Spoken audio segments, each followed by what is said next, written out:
Hi everyone, Flaming Footy here and welcome back to another video on the channel. And today guys, we're going to be continuing my AFL 2022 3-game match reviews. Now in today's video, we have 3 games to cover. The first 3 games of round 8 of the 2022 AFL season. I'll tell you these were some big games, some big moments, some important things in these games to cover in today's video. Now, the 3 games that we're going to be reviewing today are Port Adelaide versus Western Bulldogs, Fremantle versus North Melbourne, and Richmond versus Collingwood. So, let's not waste any time and go ahead and get right into things. Starting off with Port Adelaide versus Western Bulldogs. So, on the Friday night, Port Adelaide 12-14, 86, get over the Dogs, 10-9, 69. Now, this is a very interesting contest, and it was ups and downs early.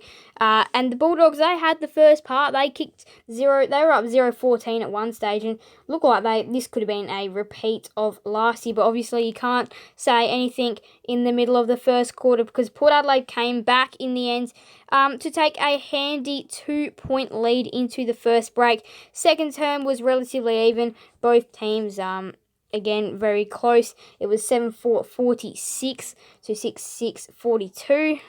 Third quarter, as that was the quarter where it was game over, that one, 12-8.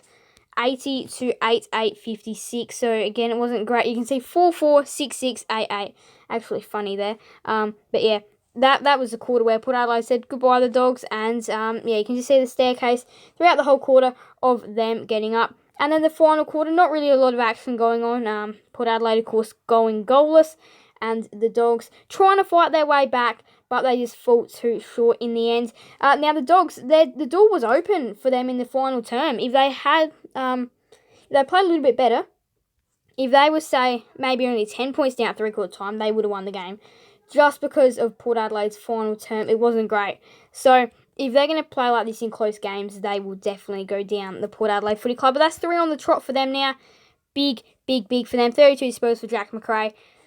4 goals for Aaron Norton. He was their saviour down forward. 110 fantasy for Jack McRae and Travis Boak. And then 6 tackles for Travis Boak. Now, it was a big game. This one, big prime timer. Definitely deserved that slot, I'll say. Just because it was going to be an exciting contest, and that's exactly what we got. Port Adelaide just proving to be the better team. 100 fantasy for Smith, as well as 110 for Boak and McRae. 92 for Norton and Dale, 90 for Treloar. And then 85 for Finlayson, 80 for Bonner, who was also subbed out with a rolled ankle, I believe, or something with the ankle. 3 goals for Finlayson, 2 goals for Powell-Pepper in his 100th game, 2 for Marshall, 2 for Gray, 2 for Smith. So they were getting in on the action. Disposed 32 for McRae, 30 for Boak, 28 for Dale, 24 for Smith, Bailey Smith, 23 for Treloar and Liberatore. And then 22 for Bonner before he was subbed off. So he was having an impressive game. Tackles 6 for Boak, 5 for Wines and Alir. We'll go back to the marks. 8 for Marshall, 7 for Finlayson, 7 for Butters Richards. Some of the Port Adelaide forwards getting the job done. And then hit out 37 for Hayes, 16 for Martin, 5 for Cordy, 2 for Finlayson, 1 for Powell-Pepper. So it's interesting because they got Martin and he was their prime ruckman last year, but English has gone back to fill that role this year, and without English, Bontempelli, Wallace in this game, they struggled with the Western Bulldogs. But it was quite a close contest for most of the game. It was just that third quarter where Port Adelaide blew it out, and that is definitely what won them the game. But yeah, interesting contest. Port Adelaide, they were just the better team. Marks and stuff, they were getting way more set shots back on goal. But the final term, posters missing. Yeah, they were missing all their shots, and they didn't end up. It didn't end up costing them, but yeah, something to fix up for next week for them. Biggest lead. They led by 5 goals, quarter 3. So yeah, it was a big lead at that stage for the Power. But there we go. An interchange, I just saw is 65. So both teams not using a lot of interchange. We normally seen it bobble up around the 70 this year, but 65, interesting. The Power get the job done in Adelaide. Second Friday night game now. Fremantle 15-12, 102 defeat. North Melbourne 3-6-24. I feel like everyone saw this result coming. It was just by the margin, which was, again, you don't really know what to do. But again, North Melbourne scoring 24. It's not a great score. They only get the 3 goals. And Fremantle, they continue their impressive run of things. But again, we all saw this result coming and a brilliant game for the Dockers. And that third term was the game changer where again they had a good staircase and got out to a lead. 5 goals in the opening term to North Melbourne. They just can't score at all now. Against Carlton, they gave a valid effort, but again, just not enough to get themselves over the line. They went down by 50. They go down by 78. Their season is in trouble now. I feel like the only team they could probably beat is West Coast, which, look, bring on another North Melbourne West Coast clash. I would say that would be a good clash there. But yeah, you just see there, third quarter, that's where it really was blown out. First quarter, though, is where it all started, and not really a lot to say about this one, except for the Dockers, fantastic. 37 disposed for Will Brodie, 134 fantasy for Brayshaw, 9 tags for Caleb Strong, 2 goals for Bailey Banfield, Michael Walters, Cameron Zerhard, Jai Amos, Sam Skowski. So plenty of players getting in. Amos, he was impressive as well. 125 fantasy for Darcy, 112 for Sarong, 108 for McDonald, 107 for Banfield, 104 for Brodie, 100 for Clark, 100 for Aish, 91 for Mundy. So you can see McDonald, the only one from the Kangaroos, getting in there. And as I said before, multiple goal scorers. And then there was plenty of players for the Dockers that chipped in with a goal as well. Darcy, Young, and then Mundy, Cox, O'Driscoll, Schultz, Clark. You can just... Then the list goes on and on. 34 disposed for Brayshaw, 30 for Aish, 27 for Sarong. We have a look at marks. 9 for Young, which is not Hayden Young. It's, I think is it Lewis? I've got no idea. L Young from North Melbourne, and 9 for McDonald as well. 9 tackles for Sarong, as I said. 7 for Brayshaw, 7 for Taron Thomas. Hit-outs now. 42 for Darcy, 34 for Goldie. 10 for Callum Coleman-Jones, 4 for Cox, 3 for Tracy. Now there we go and have a look at the teams. Again, Dockers, they dominated in everything. Here with the disposals, the Kangaroos went inside 50 32 times. That's it. That's all they could go in. Dockers went in 67 times. But yeah, it wasn't great for the Kangaroos. Their season's not in a great place. It's a bit of a mess. And yeah, just not at all great for them. So, we have a look. The Dockers led the whole entire contest.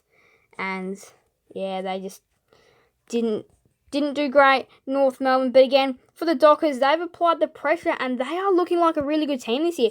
They've been hard to stop this year. So, the Dockers, wow, they're onto something. Yes, they may have had a bit of an easier start. But, wow, they are doing something really good this year. Now, on to the game today. Now, there will not be any Sydney Gold Coast today. This is the game that we are reviewing instead. Richmond 17-11-113. Get over the Pies 12-14-86. So, for the Pies, a little bit to work on after this loss. But again, they competed. I felt like it was, my opinion was I felt like it was going to be a little bit closer than what it was. But the Tigers, after coming off of a 109-point win over West Coast, this is just fitting for a win like this 27-point win. Now, the Pies, they did actually stay in contact with the Tigers for, well, the first half pretty much. They were 1 goal down quarter time. Half time, they were just a few goals down.